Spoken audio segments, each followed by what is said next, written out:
Is Phil Mitchell dead? EastEnders favourite is left unconscious after fireball from gas explosion devastates the square. Albert Square will never be the same again after horrific gas explosion leaves at least one resident dead. EastEnders could be about to kill off Phil Mitchell. The square's hard man can be seen unconscious in a pile of rubbish after the horrifying gas explosion that will leave residents dead and severely injured. He is surrounded by debris from the fireball and has rubble on his chest in a new teaser shot. And we can reveal that Jay will attempt to save him, but could well be too late.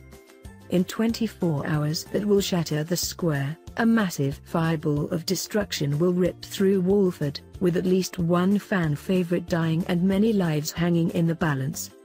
Tragedy will strike at the Walford In Bloom event, which has been subtly teased in the last few episodes, with most of the residents gathered together before the carnage begins. And it appears Albert Square legend Phil Mitchell is set to pop his clogs, while Stephen Beale threatens to murder his stepmom Jane in a shock twist. Stephen's lies about having brain cancer will finally be exposed and he is forced to take action and silence Jane for good. Max Branning's sinister scheme also starts to unravel, so he tells Stephen to shut her up for good. Terrified Jane can be seen trapped in the restaurant without her wheelchair as the flames get closer, after a tense confrontation where she claims Stephen wants revenge. Before the chaos begins, a host of families with young children can be seen having fun at stalls as they gather for the big day. The smiles are wiped off their faces when a massive explosion engulfs the whole square. Screams ring out as police rush to the scene in a bid to save the lives of our soap favourites. Martin Fowler screams out for wife Stacey with a traumatized look on his face. Meanwhile, teens Bex and Louise look on in fear while covered in black soot from the fireball. And in a bizarre scene, Billy Mitchell punches Phil in a rare moment of defiance against his cousin. The Walford hardman is then seen lying unconscious on top of a pile of black bin bags with the flames quickly approaching. As Linda watches Mick drive off with Phil, Whitney says, "There's only ever going to be room in his heart for one person." Mick stares on in horror at the events unfolding, before looking up at the sky to see a helicopter. This comes to rescue his injured son Johnny and wife Linda, who are in an ambulance that flips over and crashes. The trailer ends with menacing Max staring in the hospital, seemingly realizing his sinister plan has gone way too far. Here's a full rundown of what will happen when Explosion Week kicks off on next week. Monday, 4th September. Linda is forced to make a massive decision about her future which could spell the end for her marriage to Mick. Meanwhile, Max starts to fear someone knows his sinister secret. Tuesday, 5th September. Disaster hits the square as a horrific gas explosion throws Walford In Bloom into chaos. Stephen can't handle the pressure and finally gives in and takes drastic action. Thursday, 7th September.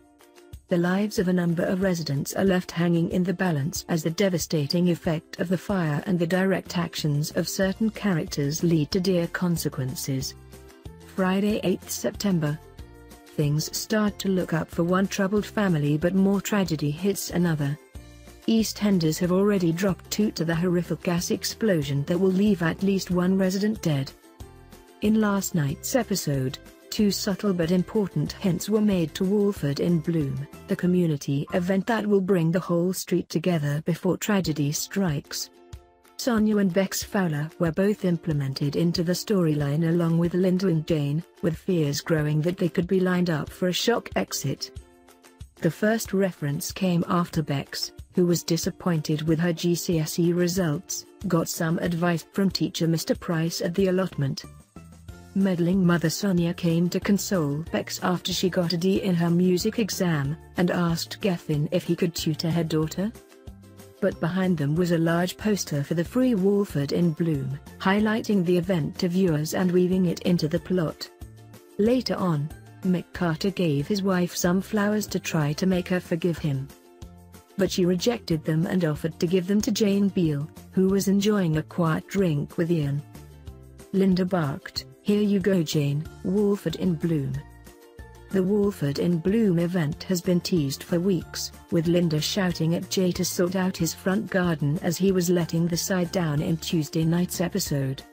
But while viewers may have expected another rubbish storyline like the dustbin saga, there will in fact be a catastrophic incident. The mayor of Walford rocks up for the flower display, but is left to witness the carnage as the residents are literally torn apart. Bosses have dealt with slumping ratings and the shock exit of executive producer Sean O'Connor recently, but the shocking disaster is hoped to bring excitement back to the soap. And if that wasn't enough drama, Max Branning's sinister scheme will finally be exposed in the aftermath of the explosive event. Speaking to The Sun, a source said, "It's a bold stunt and has taken months of planning. It'll trigger a load of other storylines off the back of it, but the explosion itself will be a major talking point. Viewers will be left wondering whether it was set off on purpose or by accident, and bosses are staying tight-lipped about who will die, but at least one is looking like they will. Fans will be hoping it's not one of their favorites who is being killed off. But the good news will be that evil Max will finally get his comeuppance when his plot to take over Walford is exposed. During their darkest hour, the residents of Albert Square will realize he's been up to so zero-me dodgy dealings over the last few months. The gas explosion is likely to be as monumental as other devastating fires that have hit the BBC soap.